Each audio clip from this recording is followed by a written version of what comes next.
Coming up on our newscast, the second launch of South Korea's domestically developed space rocket is delayed again. This time it's due to a technical problem with the launch pad.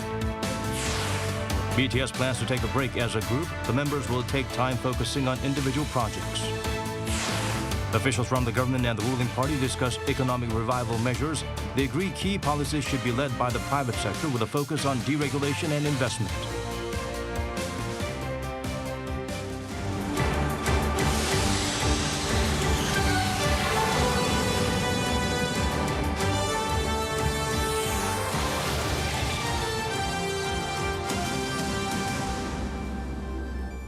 Hello and welcome. I'm Daniel Che here to bring the latest. Let's begin with our top story. Nuri, the first South Korean-made rocket, was set to be launched for the second time on Thursday. However, it's been postponed indefinitely. Our Kim Do-yeon is standing by at the site. Do-yeon, do fill us in.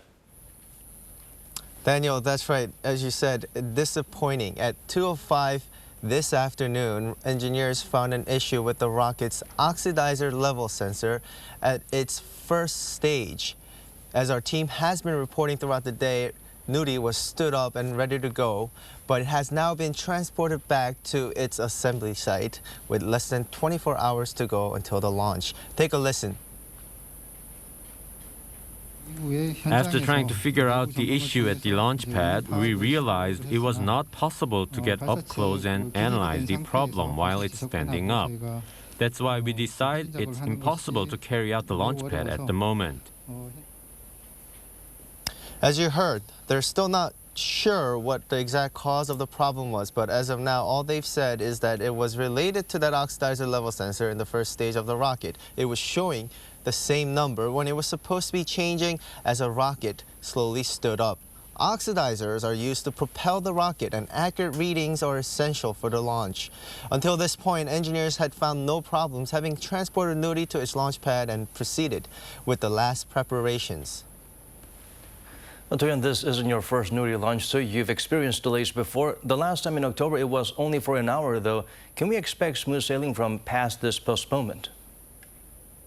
Daniel, with the rocket being stood up this morning, scenes definitely were hopeful here. But you're right, it makes me appreciate the first launch more, where it was only about an hour delay and everything else went smoothly so that launch could happen.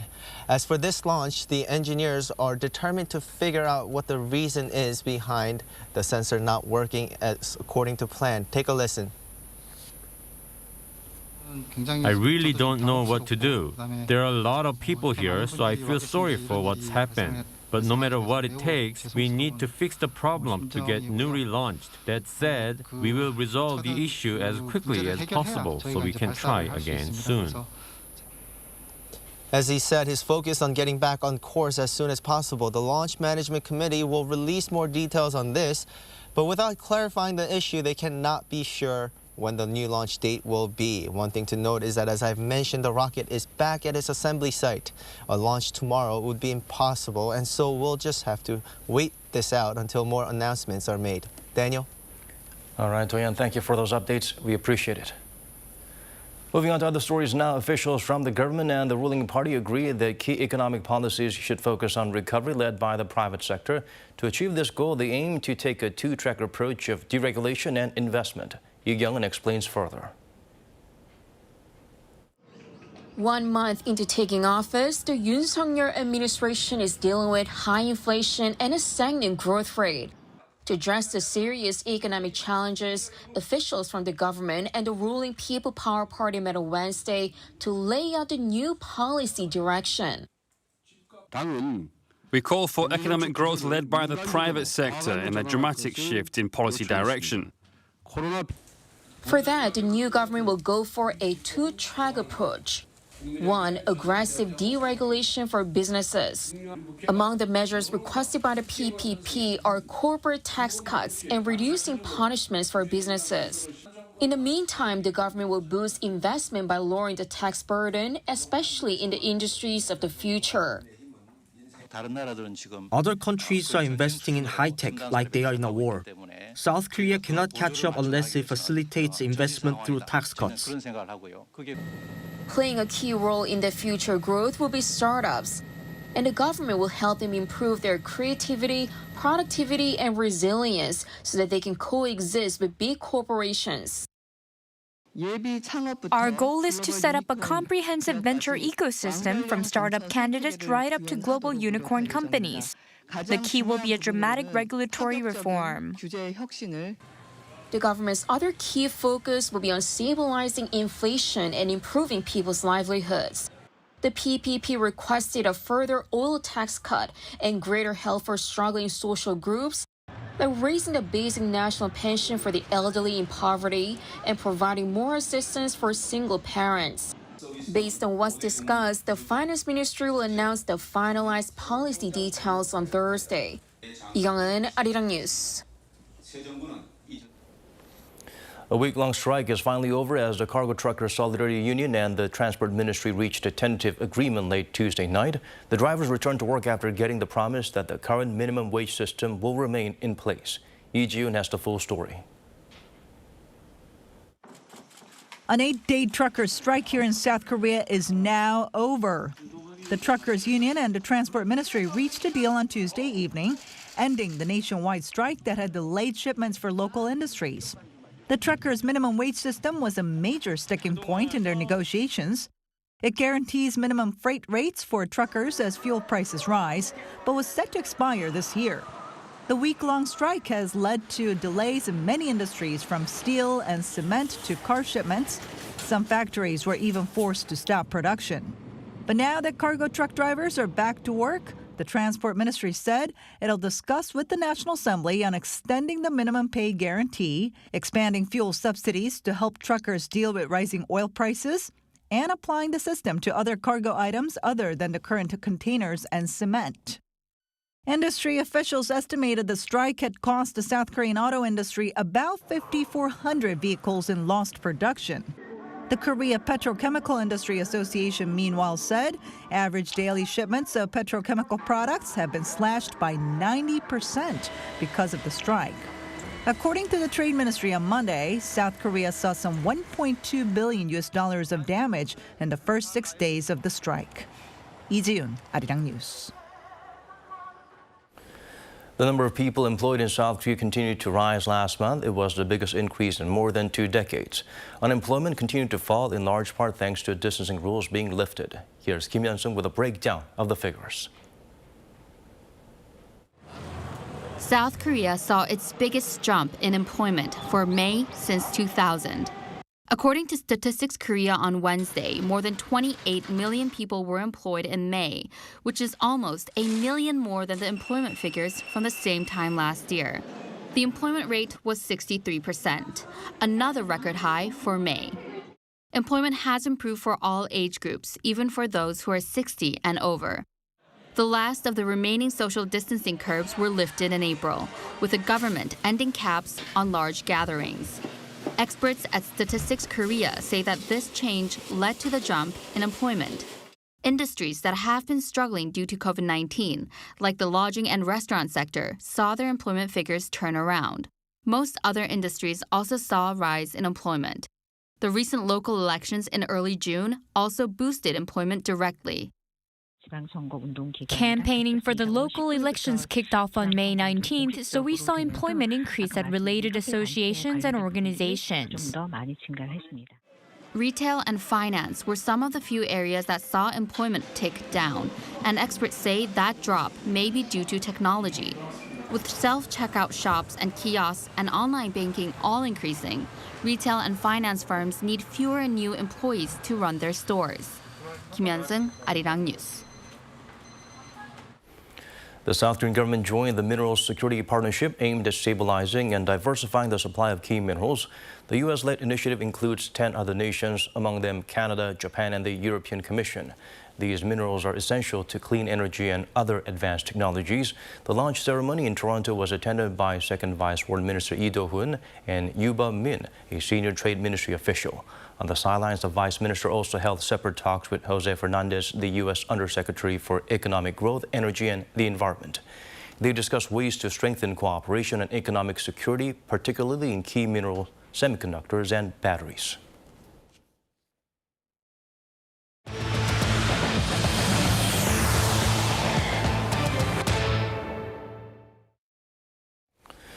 South Korea's foreign minister reiterated that Seoul and Washington will push for new sanctions on North Korea at the UNSC Council if the regime conducts its first nuclear test since 2017. A move that's widely seen as imminent. The diplomat says that allies are in full agreement that North Korean issues are their top priority. Kim Da-mi has the details. Stronger warnings toward North Korea. Seoul and Washington might even go as far as slapping fresh UN sanctions and even unilateral ones on the regime if the North stages its seventh nuclear test. After discussing North Korea with his American counterpart Antony Blinken, Seoul's top diplomat Park Jin on Tuesday stressed the role of China in ironing out North Korea issues. In particular, I emphasized to Secretary Blinken that it's crucial to have China play a constructive role in resolving the North Korean nuclear issue and that we should communicate with Beijing strategically. Seoul's push for unilateral sanctions appears to be a clear warning to China and Russia, who vetoed proposed UN sanctions on Pyongyang last month. But one expert doubts the impact such unilateral sanctions would have on the North. The unilateral sanctions may work on North Korea and China if trade and interactions between the two are active. But that's not the case right now because of the COVID-19 situation in the regime. South Korea and the U.S. also agreed to reactivate the Extended Deterrence Strategy Consultation Group as soon as possible. Launched in 2016, the EDSCG aims to ramp up discussions between the allies on various measures on the deployment of U.S. strategic assets to the peninsula. But the talks have been stalled since 2018, when the South and the U.S. both held summits with the North. As for U.S. military posture, a Pentagon official said the U.S. would consult with South Korea and Japan if adjustments are needed. Everything that we do as it relates to our responses, but also any adjustments we may make in our posture will in the first instance be done in consultation, close consultation with the ROK. Kyle then made sure to note that a final decision has yet to be made, highlighting continued cooperation with America's allies regardless of actions taken by the North. Kim Da-mi, Arirang News. Pyongyang should halt provocations and return to dialogue. That's coming from Seoul's Unification Minister at the Kim Dae-jung Peace Center on the 22nd anniversary of the June 15 Inter-Korean Summit. Kwon Young-se pointed out the regime's recent provocations benefit no one and only perpetuate a vicious cycle. He urged the North to return to talks and stressed the importance of adhering to existing bilateral agreements, including the June 15th Joint Declaration, the July 4th Joint Statement signed in 1972, as well as the 2018 Panmunjom Declaration. Japanese media believe a meeting between Seoul and Tokyo leaders is unlikely to happen on the sidelines of the NATO summit, citing thorny historical and territorial issues. South Korea's top office commented nothing has been decided. Some experts project it'll take time to improve ties. Yoon Jung-min provides a deeper analysis. Ties between South Korea and Japan have sunk to historic lows in recent years, but the rancorous situation seemed poised to change with a new South Korean government in office and an opportunity to wipe the slate clean. Still, rapprochement will not be easy and may not come as quickly. There have been speculations that President Yoon and Japan's Prime Minister Yoon-Kishida could meet on the sidelines of the upcoming NATO summit in Madrid, but a Japanese daily reported on Wednesday, citing government sources, that that may not be likely. A short greeting maybe, but no more than that. Seoul's top office, however, dismissed the report, saying nothing has been decided just yet. 글쎄 외교 문제가 아직 정해지기 전에 뭘 확인해드리고 이러기는 좀 어렵고. On top of territorial issues surrounding Dokdo, Tokyo has cited distrust on its neighbor, claiming it wants Seoul to bring measures to solve the compensation issue of Korean victims of Japan's wartime forced labor, while Seoul points to Tokyo's lack of sincere apology and self-reflection on its past atrocities. Considering the upcoming Japanese House of Councillors election in July and some hawkish sentiment in Japan on Seoul-Tokyo issues, especially on forced labor, Japan continues to carry hawkish stance despite putting efforts to improve ties. On Wednesday, Seoul's presidential office also remained tight-lipped on the possibility of a Yoon-Biden-Kishida trilateral at NATO Madrid. Few expect a dramatic change in the Seoul-Tokyo relationship in a short period of time when it comes to Japan's use of forced labor and sexual slavery leading up to and during World War II, perhaps the most fundamental issue when it comes to their bilateral ties. Experts say sophisticated diplomacy, public consensus, and enough time for coordination with Korean survivors of Japan's wartime atrocities are what it'll take for Seoul and Tokyo to enhance their relationship. That means speedy recovery of ties may not be too likely for the governments of Yoon and Kishida either. Yoon Jung-min, Arirang News. President Yoon Suk-yeol held talks with his Colombian counterpart Ivan Duque Marquez and asked for support in South Korea's bid to host the 2030 World Expo in Busan. An official at the top office said the South Korean leader also expressed hopes of the two sides developing future-oriented and comprehensive cooperative partnerships. Their phone meeting comes as South Korea and Colombia celebrate 60 years of diplomatic ties. Today also marks 71 years since the first group of Colombian troops arrived in Busan to defend South Korea during the Korean War. Chinese President Xi Jinping told his Russian counterpart that all parties must work to resolve the Ukraine crisis in a responsible manner. According to state-run broadcaster CCTV, during a phone on Wednesday, Xi reiterated Beijing's willingness to help address the situation and its support for Moscow's security concerns. This was the second call between the two leaders since Russia invaded Ukraine in late February. So far, China has refused to condemn Russia's actions and has repeatedly called for a negotiated solution. The EU, Israel, and Egypt agreed to increase natural gas exports to EU countries as part of efforts to cut supplies from Russia. Under an MOU signed on Wednesday at the East Mediterranean Gas Forum in Cairo, European Commission Chief Ursula von der Leyen called it an historical agreement. She said the deal was part of Europe's efforts to diversify energy sources and import hydrocarbons from other trustworthy suppliers. The Israeli Energy Ministry believes the agreement will allow significant exports of Israeli gas to Europe for the first time. It's currently unclear how much gas the EU will import from the two countries. BTS is taking a break as a group. The 7 members will focus on solo projects for the time being. They reassured fans, though, that the boys will return as a team again. Kim Bo-kyung provides a glimpse of what to expect.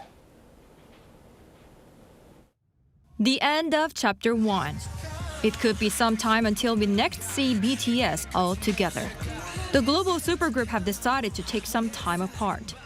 They said they will focus on solo projects, using the time to explore their own individual interests. The shock announcement came through a YouTube video posted on Tuesday while the group casually had dinner together to celebrate their 9th anniversary. The members agreed that they had a tough time thinking about how to express each member's identity within the group. Just until On and Dynamite, I felt like I had things under control. But after Butter and Permission to Dance, I couldn't get the hang of what kind of team we were. The K-pop idol system itself doesn't give time for artists to mature because we have to keep filming and doing something. After doing all the hair and makeup, I don't have time to develop myself. But members hinted that saying goodbye to Chapter 1 means it's time to start the second chapter. Though taking a break as a group, members will focus on solo projects, starting with J-Hope. Until now, the agency's policy has been focusing on activities done as a group, only allowing each member's solo works to be released as mixtapes, not official albums. But now that will change. We will make our mixtape content as albums. Our fans already know that the mixtapes show each member's own content, and starting with J-Hope's, we will officially show each member's own tape. We are actually very late doing that. Being apart could rather make us be together again, and I think now is the right time to do that. I believe Team BTS will be able to be more solid, and it is a great time and necessary step for BTS to get into Chapter 2. Though details of when the members will start pursuing their solo careers haven't been revealed, many are expecting J-Hope to release an album this summer, given that he is going to be one of headliners at the Lollapalooza Music Festival. Fans showed their support for the decision through comments saying ARMY will stand no matter what direction BTS goes in. 김보경, Arirang News. Seoul has been named one of the world's 10 best cities to launch a startup firm. Startup Genome ranked the capital 10th in the world with a value of $177 billion. It's an all-time high for the city, up 6 spots from last year. The ranking is calculated based on the number of startups, the amount of early-stage funding, as well as infrastructure, research, and patent activities. Seoul excelled in terms of funding thanks to last year's increase in venture capital. The report evaluated 280 cities in 100 countries from mid-2019 to late 2021. The South Korean capital is attracting more and more people to some of its iconic landmarks. To ensure that visually impaired visitors can thoroughly also enjoy these hotspots, Seoul Tourism Organization is running special programs. Shin Yeon tagged along to show how they work. Welcome to Seoul City's latest tour, a tour for the visually impaired. Here, visitors have to rely on what they can hear and touch, like this. 발로 한번 이렇게 밀어보세요. 어때요? 이게 비가 와서 물이 있어서 미끄럽기도 하지만 실제로 돌이라는 느낌이 안 들어도 아주 반질반질해요. Seoul Tourism Organization has been holding these tours since 2020, and this year it has prepared 3 courses. One in Gyeongbokgung Palace, one in Changgyeong Palace, and one around Namsan Mountain Park. Here, visually impaired tourists can enjoy the beautiful landscapes in the capital, all thanks to specially trained professional tour guides. Park Myung-suk is one of the 57 tour guides certified by Seoul Tourism Organization to lead tours for the blind. Though she leads a smaller group of people, it requires much more interaction than other tours. Whenever I do tours for the visually impaired, I make sure to be extra descriptive. I try to draw an image in their heads by explaining everything around them, from the colors, the weather, the surroundings. I ask participants to touch things around them so they can get a better picture of what's in front of them. Her hard work pays off when participants praise the tour. I came all the way from Jeollabuk-do province and I enjoyed every minute of it. I could picture everything the tour guide said to me. It also helped that I could touch some items she was explaining about. Tours for the visually impaired will run until September 7th. Up to 4 people, 2 visually impaired participants and 2 caretakers can go on each tour. Reservations can be made online on a first-come, first-served basis. Shin Yeon, Arirang News.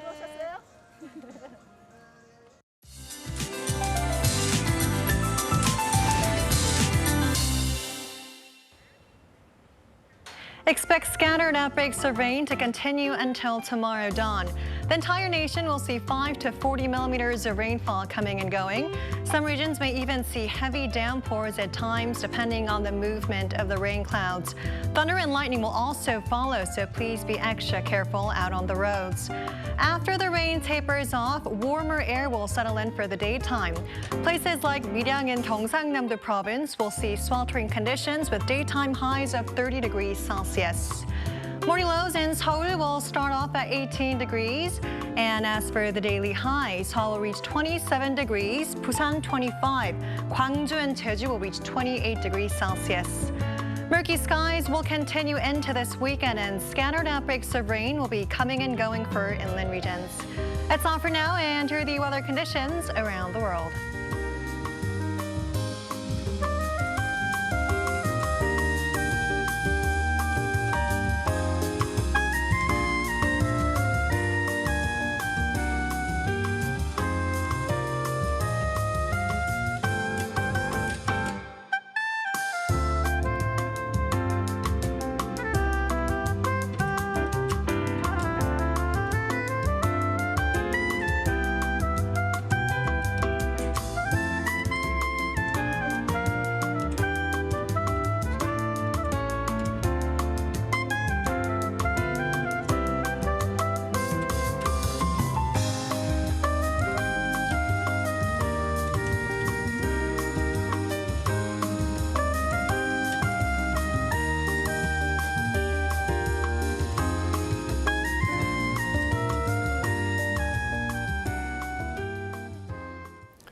It's time for us to wrap things up. As always, thank you for staying with us.